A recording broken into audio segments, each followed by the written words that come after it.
Uber weather for you? Nice weather, basketball season.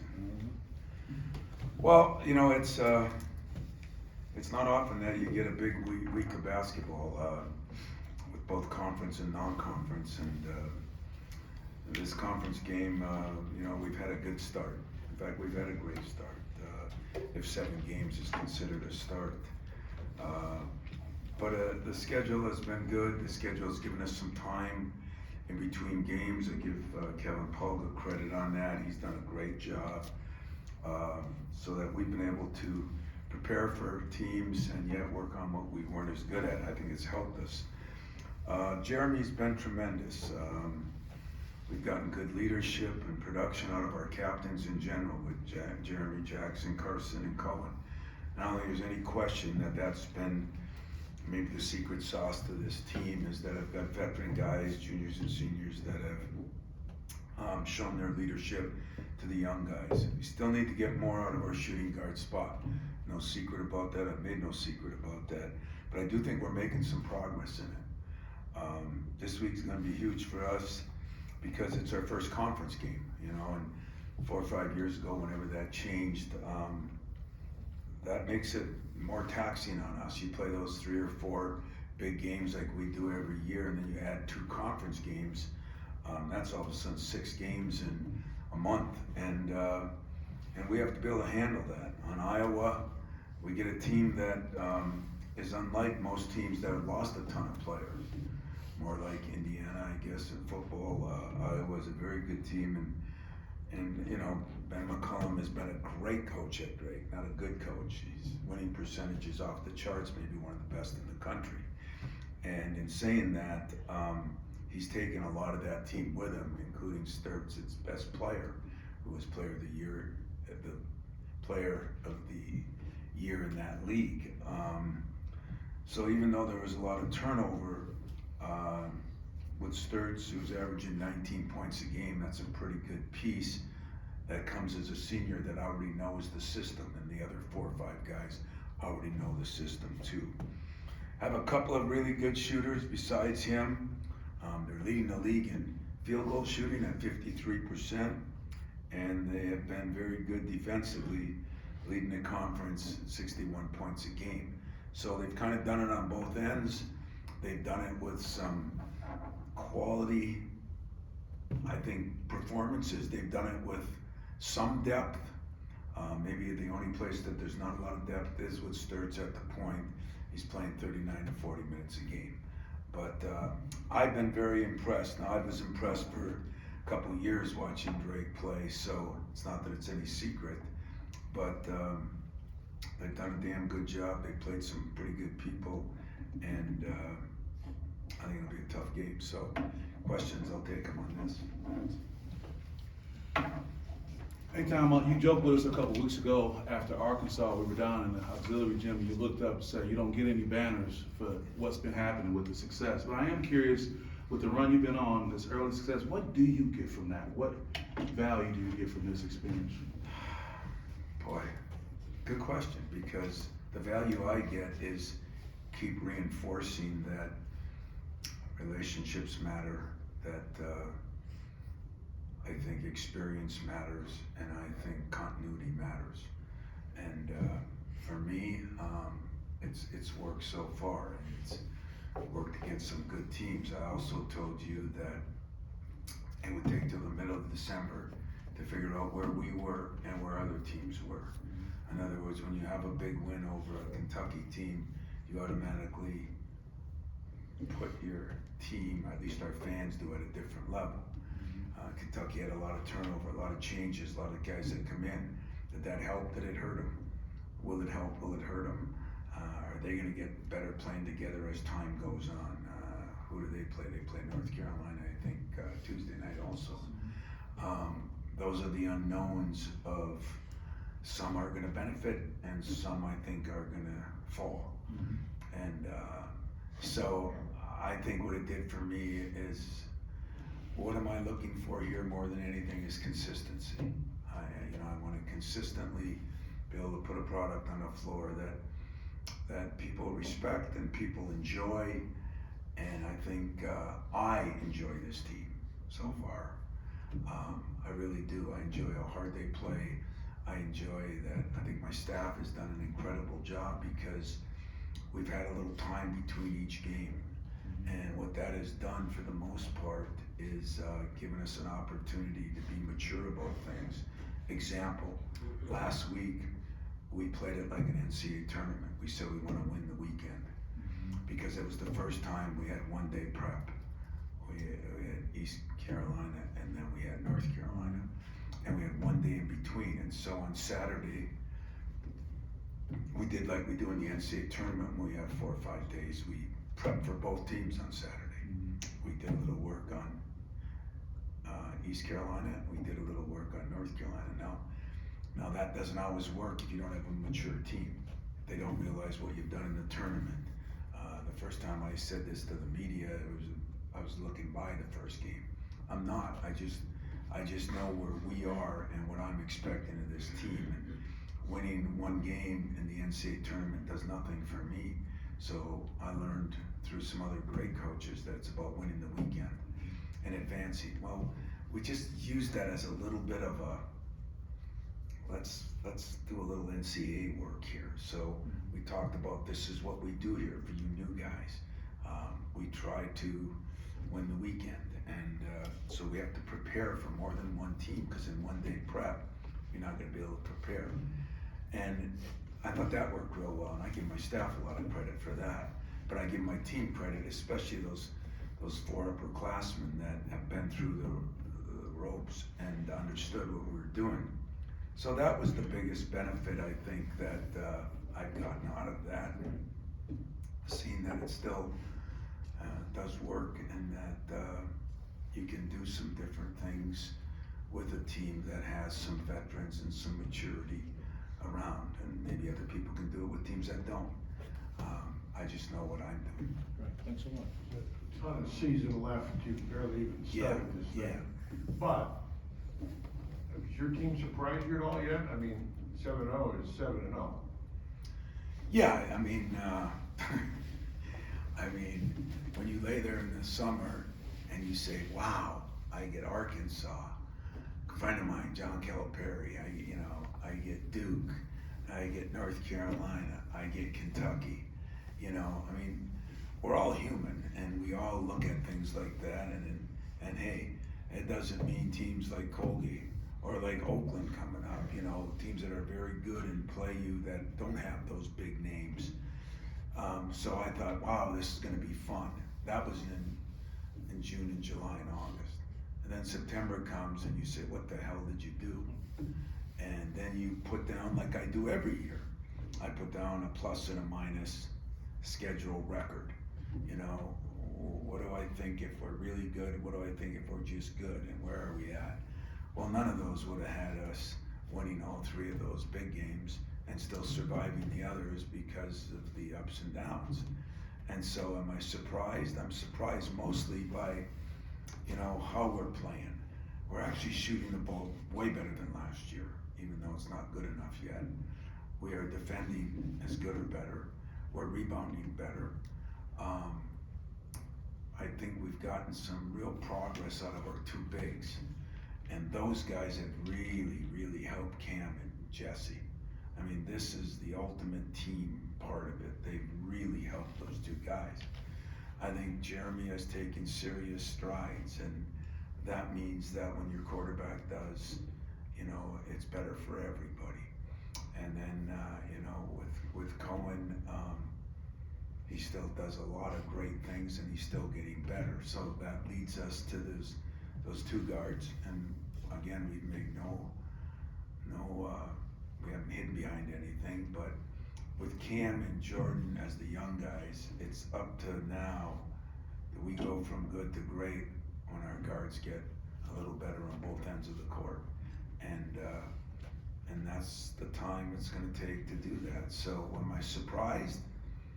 Oh yeah, a little bit. Am I pleased with it? Yeah. Do I think it's been earned? I do. In other words, we didn't get lucky in any of those games. We earned those wins. And I thought my staff's preparation has been phenomenal.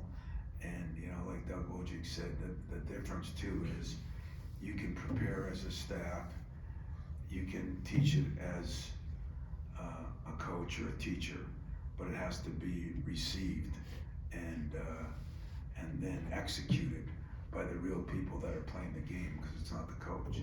So that's been the good combination. I feel like we've grown as a staff, but we've grown as a team with our staff. And that's, as you say, a quarter of the way into the season. Speaking of guards, how cool was it to hang out with Jason the other night for a little bit? Oh God, you know what? Going to see Jace, I just didn't think I was worn out. I'll be honest with you.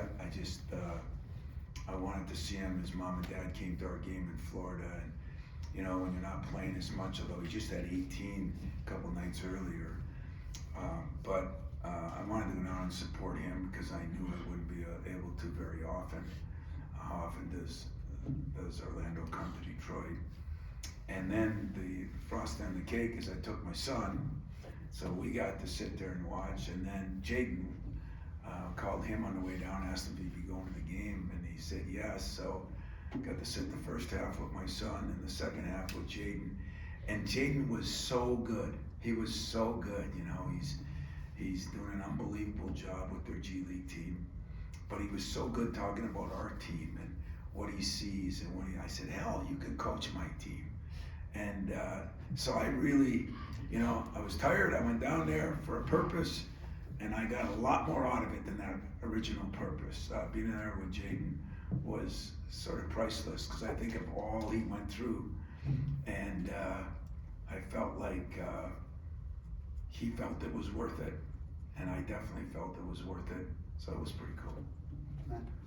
So I was wondering about Cam in particular. Is he beyond where you thought he'd be 7 games into his true freshman season? And I mean, what is it about him that he comes off the bench and he's kind of like instant spark? Yeah. Well, his mom and dad are both coaches. I mean, that says a lot, you know. Even when he hurt his wrist there on the last game in the first series, he just kind of went on like, you know what, I'm not sitting out there.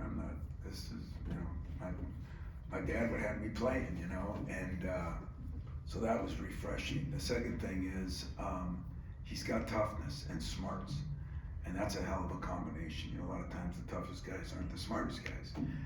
He's got both toughness and smarts academically, and toughness and smarts athletically. He has a good basketball IQ. He understands the game. Why wouldn't you with both mom and dad? And the great part is mom's the AD, so she controls dad.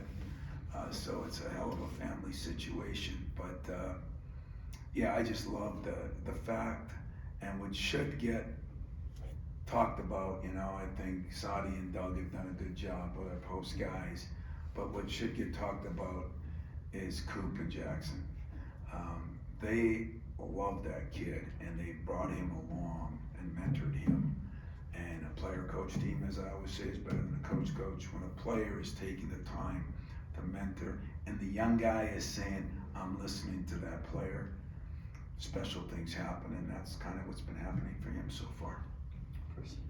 Two things for you. One, because you mentioned about Coop, floor to ceiling. Have you had a guy that has maybe maximized like that? The guys that come to mind for me are like Colby Wallenman and Kenny Goins. But have there been any other guys that you maybe didn't have those kind of expectations and blew them away the way they did? Yeah, you know, I've had a couple, as you know. I mean, even Valentine, believe it or not, didn't come in with everything. Xavier Tillman didn't come in with much at all, and he took it to another level. But Coop has been, you know, he's just gotten better every year. Not as fast as I want him to, but what we forget is he's not even turned 21 yet. He's a senior. You know, my dumb part of me should have redshirted his freshman year, you know, but he was playing for us. So I just think Coop's best basketball is still ahead of him, and I hope a lot of it comes this year, because he really has been our staple defensively. He's been the educator, handling all situations. He's been a very good leader and great great two-handed rebounder, but his offense is starting to come. His free throw shooting is starting to come. If that comes, I think Carson Cooper goes to a whole nother level. I really think he's a guy that, you know, is going to be playing basketball when he's done here. I really believe that. And so we'll see if that can happen. But I've been very excited about the progress and the direction he's gone.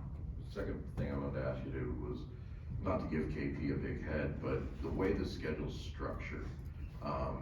You know, you mentioned about how you use the Thanksgiving tournament, but this is almost like a mini Big Ten slate here between the North Carolina game and then the Penn State game, and then back off the non-conference schedule. I'm wondering how that schedule, with just the overall structure of it, just playing out the way it is. Did you have that in mind, or was that a conscious thing? Yeah, you know, KP and I talked about it because there are some, you know, like it's sometimes hard to play a big game and then play a team that's not considered as big but as good. And so we did talk about having some time. We felt like the year before, when you play those 3 games in Maui, it kind of crashes down on you. And so I think he deserves to have a big head in this, because I think he did do a lot of it. I think he took, you know, Doug and I talked to him about it, what we were looking for, and I think he ran with it and was able to work out the schedule and still get some of those big games on Saturdays, which everybody hopes for. And, you know, it just worked out, and us using the 1-day prep day, I think was good, especially when the second game was the bigger game, and how we could tell our guys we're not looking past East Carolina, but this is what we do here, you know, we prepare for 2, then the next day, and the next day it was all East Carolina. So I think that was good for our present, good for our future, and I think KP does deserve credit for that. So my staff has done a hell of a job with my team has done a hell of a job with my team. My scheduler has done a hell of a job with scheduling. My trainer's done a hell of a job, and I'm just along for the ride. And it's good this way. Trust me, it's a-okay this way. Tom, I wanted to ask about the consistency of this year's team. Moving forward, how will consistency, not riding the waves up and down, benefit going forward in the long run? Well, we haven't had a lot of adversity yet, you know, and even last year, you know, we had the 2 games out there. I mean, it's been an unbelievable run when you really look at it in a lot of ways, but there are, you know, you're going to be impressed, I think, with the team that comes in tomorrow night, you know, and that's the hard part about the job, you know, that is where these Big Ten games in December become more difficult, because you know that a lot of people are looking forward to the Duke game, okay, except us. We're looking forward to having a good week, and the good week has to have a start, and then it has to have a finish. And the start is very, very important, because usually what starts good sometimes ends good. And so we're very concerned. New coach, new system, one of the best players in the league in Sturts, and making sure that we're disciplined and focused enough not to, you know, applaud our North Carolina and look forward to our Duke, and because this is an undefeated, very good Iowa team that is getting full Big Ten attention, and that's the way we're approaching it, to be honest with you. Hey Tom, you just sort of mentioned it a little bit. Could you just kind of compare stylistically Iowa now versus Iowa under Fran? And it seems like there's some pretty sizable differences. Yeah, you know, and let me say this: I have great respect for Ben, and hopefully I'll learn to love him. But I love Fran. You know, Fran was a special guy to me. He was, you know, I loved having him in the league, and sorry that he's not in the league anymore. But in saying that, Ben has done a great job before, and he's done a great job, and their style is different. Franny ran it and shot it all the time, and these guys are more, you know, their pace of play is not as fast as Franny's, but their efficiency, when you look at their field goal percentage, you look at their defensive field goal percentage, their efficiency on both ends of the court has been very good. Tom, I was wondering, do you think, I mean, we'd be remiss if we didn't ask you about football, but do you think Jonathan got enough time, you know, his 2 seasons here, and, you know, as you look for another football coach, what are you looking for, and, you know, as far as that consistency to extend in football? Well, you know, first of all, are there any more basketball questions? Because I was going to answer this. Okay. I would like to do it at the end if it's okay with you, but no problem. Yes. We were just talking about Iowa's pace of play. I think Drake last year was like the slowest pace of play, I think, in, excuse me, in all of college basketball. You talked about they're so efficient, 2 parts. Why does that work? And 2, how can you make them uncomfortable in that way? Yeah. Well, you know, the slowest pace of play is this analytics stuff, which I'm not as high on analytics, you know, because I don't think they measure tickers and all that. But there is some truth to it. They're still scoring points. They're still doing things. Their efficiency is good. I don't think teams like when Wisconsin, I think the advantage of my teams over the years, when Wisconsin was scoring 50 points a game back when, you know, even before Bo, you know, we could beat them 59-52. We did not always try to impose our will on somebody, because I think what that does, it gets frustrating for you. I think, you know, great teams, I think, can hopefully play their style, which I want to do, and we're still going to run, but not be frustrated if that stuff doesn't work, and if it's got to be a slugfest, let's get in it, you know, and that's, so I don't talk about that a lot. I just say, hey, you might be playing defense a little longer in a possession, but don't worry about it. We get the ball, we're still going, and they are efficient. You'll enjoy watching them play. I hope not too much, but you'll enjoy it. Got one more basketball question, Coach? So Tom, my first when I first got here, the point guard was your point guard was Cassius, so that's sort of the start of the timeline. From there to here, it feels like Jeremy is sort of the closest to sort of your, I don't know, intensity, competitiveness. It seems like you guys are more like definitely than Cassius and some of the guys in between there. It seems like he kind of embodies what the program has been about in a lot of ways, with just the way he approaches the game, the sort of snarling, gritty stuff that he's about. Has that been part of your appreciation of coaching with him this year? It seems like he sort of matches your demeanor, I guess, and when that's the point guard. Yeah, that's a polite way of saying it. That is a polite way of saying it, but maybe you could say it this way too, with the Mateen or Kalen or some of those kind of guys. Maybe I matched theirs. Maybe they didn't match mine. Maybe I matched theirs. Maybe I think what's been cool about it with Jeremy, you know, there's been struggles. I mean, I don't hide behind them. I tell you guys, and you know, an interesting thing that you should ask him sometime. What's the difference now in the first, 2 years, and if you watch him, when he does some great things now, and they work, or how he's shooting, he used to have that hitch in his shot, and didn't realize it, and I say, boy, I'm glad I stayed in your backside, and I think he appreciates it now. So I didn't give up on him, and he didn't give up on me, and that's what really bonds people. I think when you go through things together, and you have some ups and downs, and you come out on the other end of the tunnel, usually the bond is a lot better.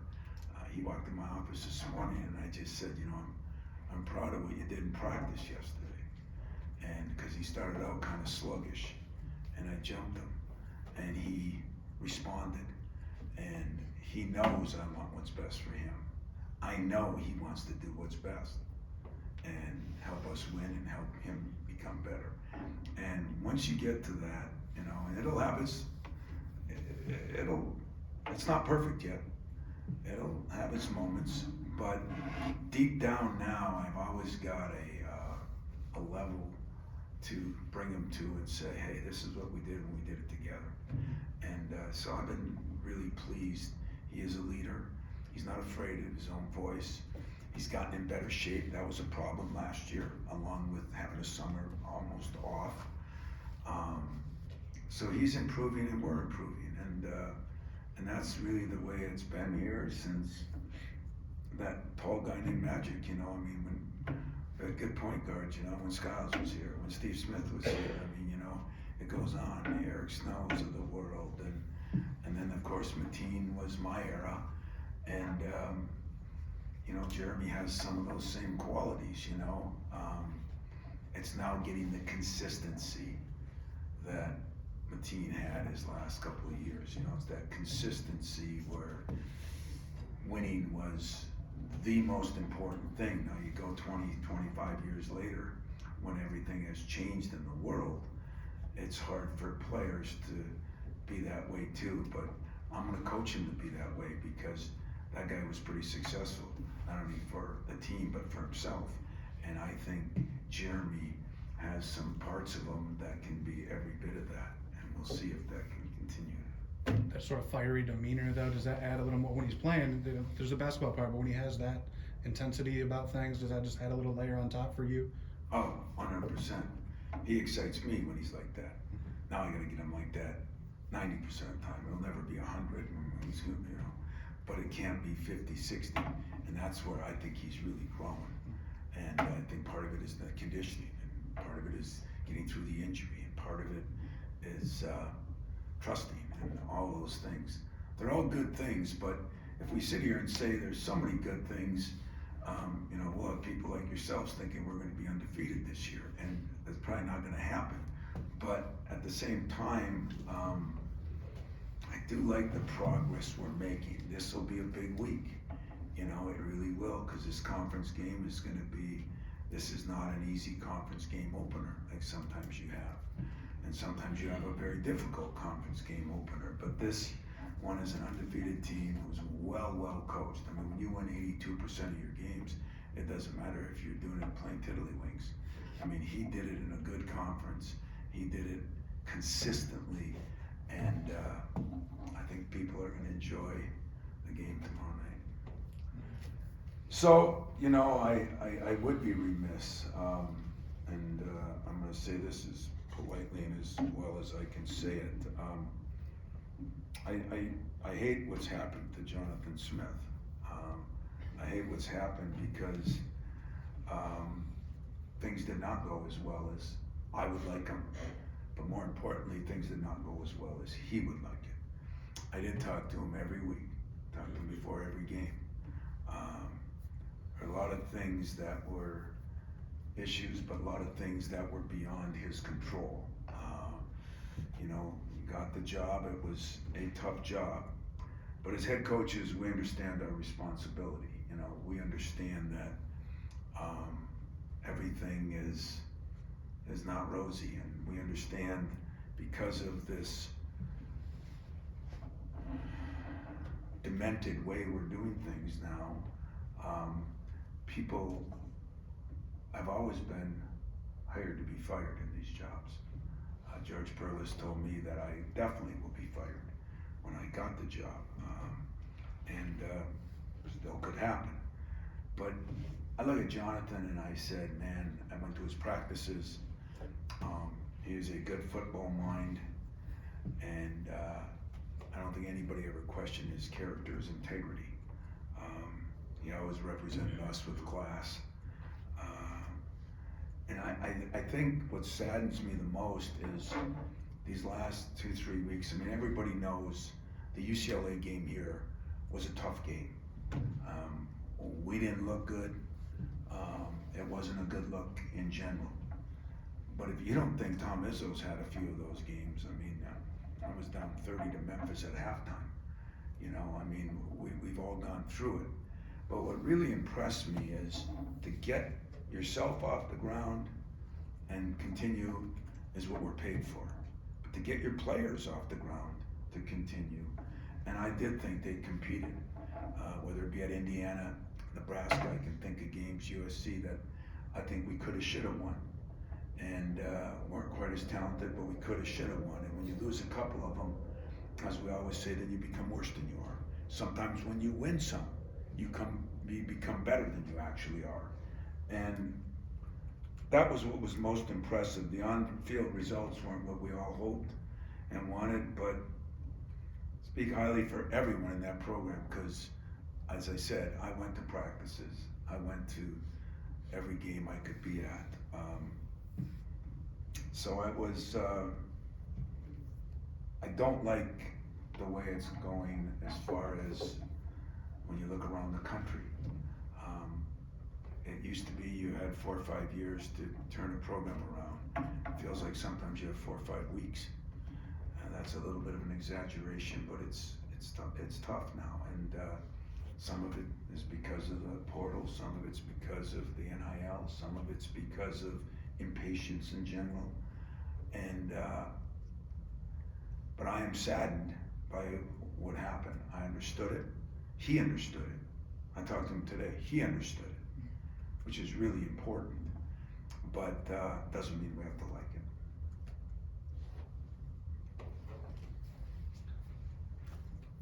I don't know if you wanna go here, would you support a Pat Fitzgerald hire?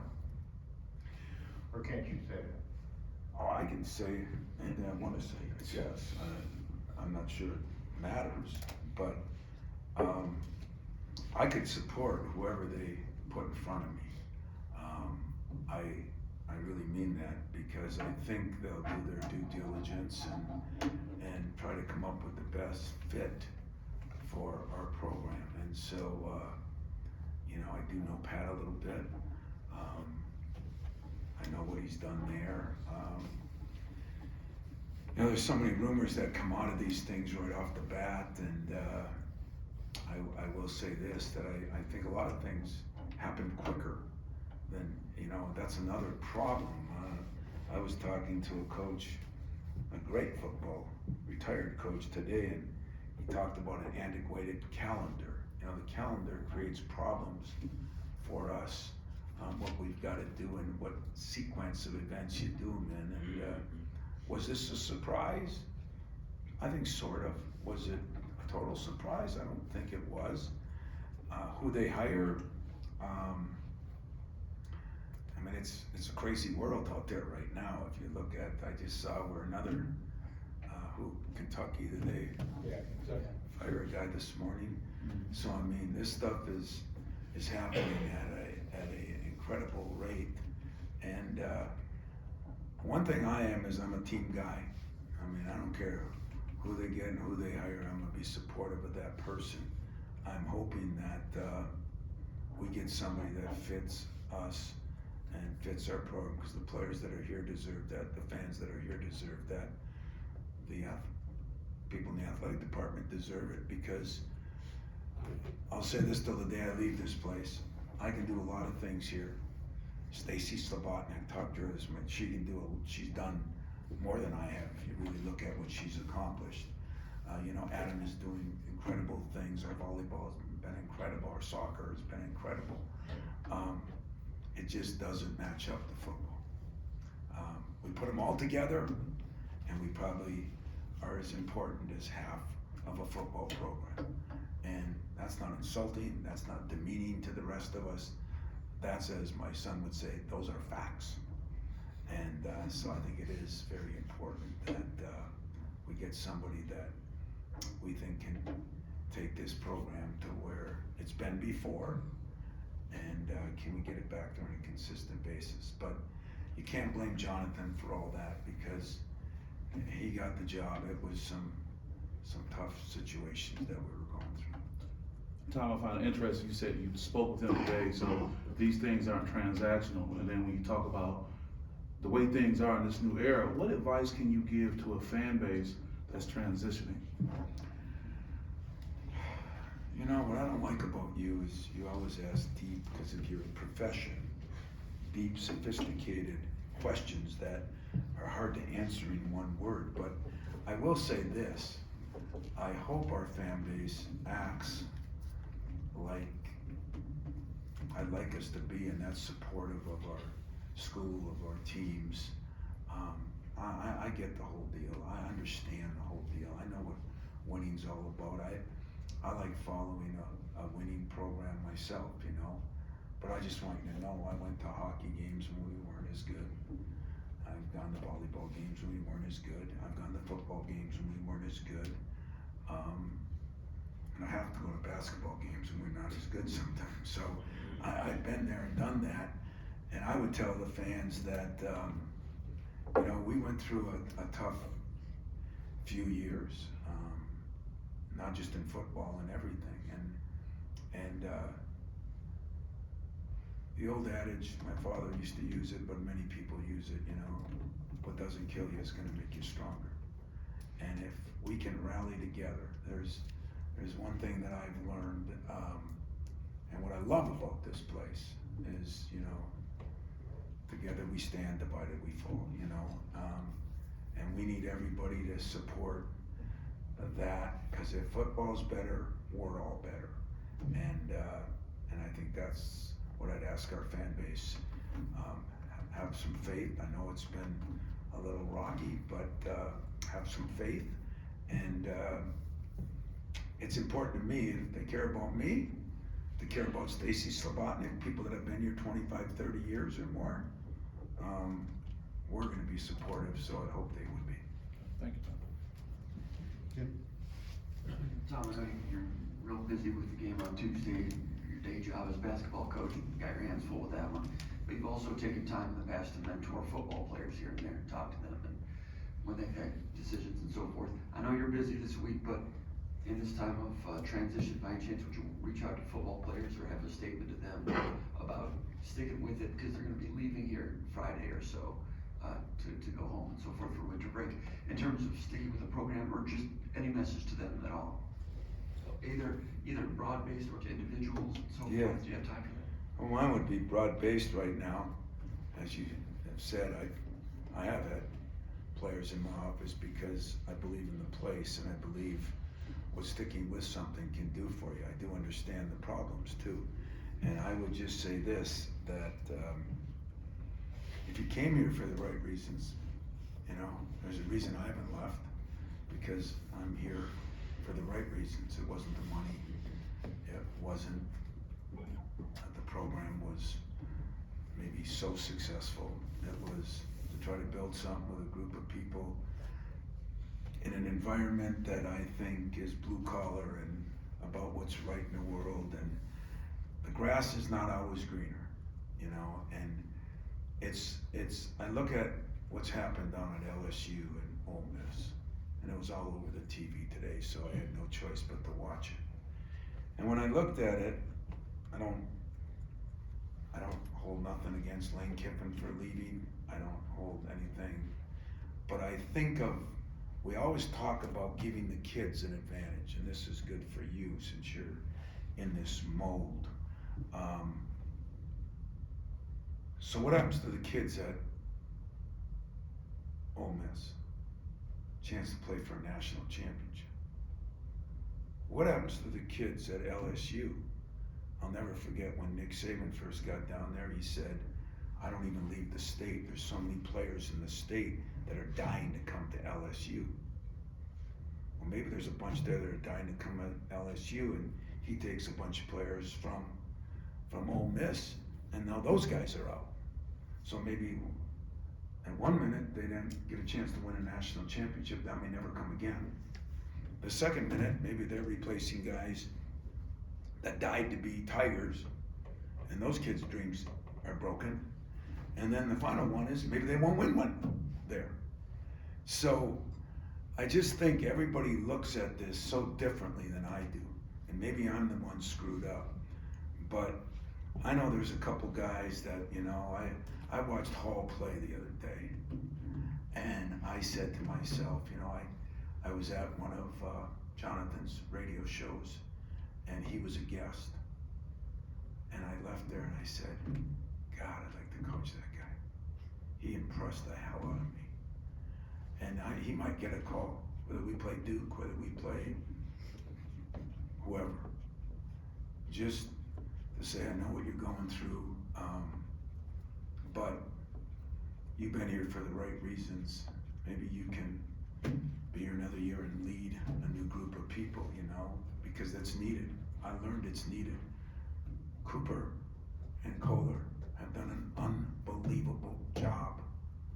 Okay, they went through some tough times early in their career. You know, they were a hair away from going to a Final Four, and who knows what this year will bring. But that's what I would tell those guys, and I would tell our fan base to support those guys. And you know, I don't wish what's happened to our coaches on anybody. I don't wish what's happened to these players on anybody. But I also, because of experience, know the grass isn't always greener. And it might be greener for that moment, but it doesn't mean it's gonna be greener for the big picture. That's it. Thanks, everybody. Well, listen, guys, I do appreciate it, and I appreciate that you let me get through the basketball. It is what's most important to me right now, even though in the big picture, football is very important to me, and I thank you for that. Thanks, Tom.